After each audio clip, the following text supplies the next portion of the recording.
How could a man who would one day lose control of almost every muscle in his body end up teaching the universe how it was born? How could someone trapped inside a failing body become the loudest voice in modern cosmology, someone whose thoughts traveled faster than light while his own lips could barely move? Stephen Hawking's story does not begin with genius fireworks or a destined child staring at the stars.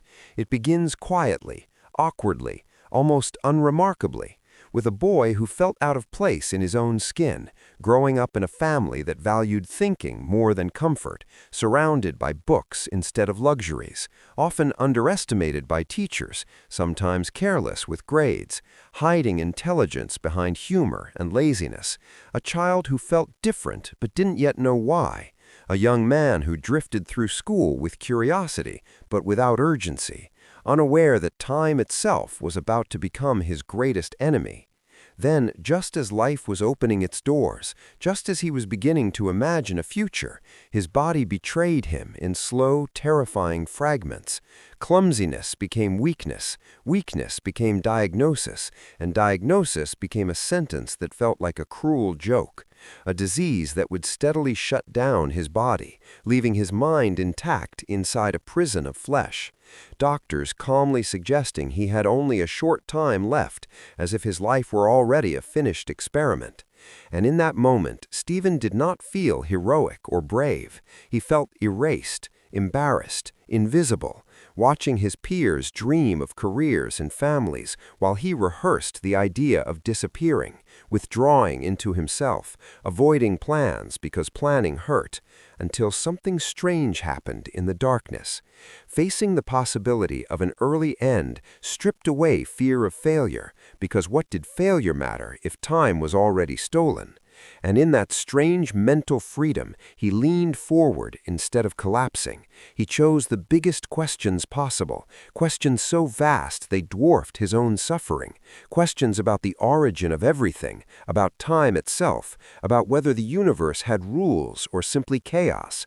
And slowly, painfully, while his body weakened, his mind sharpened with obsession, nights spent thinking while others slept, diagrams sketched in cramped rooms, ideas forming not as equations but as images, space bending like fabric, time behaving like a river that could slow, stretch, or freeze, ideas that went against comfortable thinking, that suggested the universe was not gentle or intuitive, that black holes were not cosmic trash cans but objects with temperature and behavior, shocking the scientific world by suggesting that even darkness was not silent, that information mattered, that the universe was stranger and more fragile than anyone wanted to admit.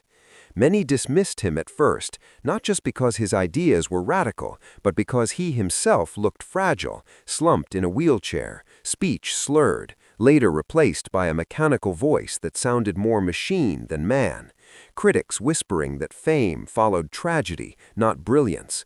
Institutions hesitating, colleagues doubting whether a man who could barely lift a chalk could carry the weight of cosmic truth.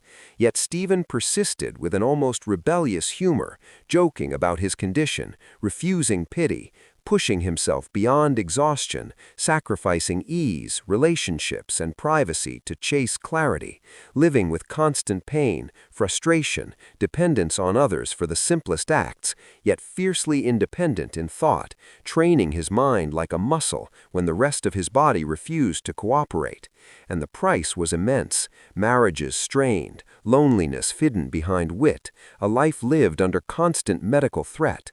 But the reward was transformation, not just of science, but of culture itself. Because Stephen Hawking did something rare. He invited the world into ideas once locked behind academic walls, turning the birth of the universe into a story people could feel, making children imagine time as something that could begin, bending complexity into wonder, showing that intelligence did not need a perfect body or a booming voice, that thought could outpace decay. And today his legacy lives everywhere, in how we imagine space, in the confidence of disabled voices daring to speak, in the belief that the mind is not defined by its shell, in every person who feels broken yet still dares to think big. because Stephen Hawking's real discovery was not just about black holes or time, it was about human limits being illusions we accept too easily. And as his voice echoed through a computer long after his own could no longer speak, he left us with an uncomfortable, beautiful truth. The universe does not care about our suffering, but it rewards curiosity without mercy. And maybe the meaning of life is not found in strength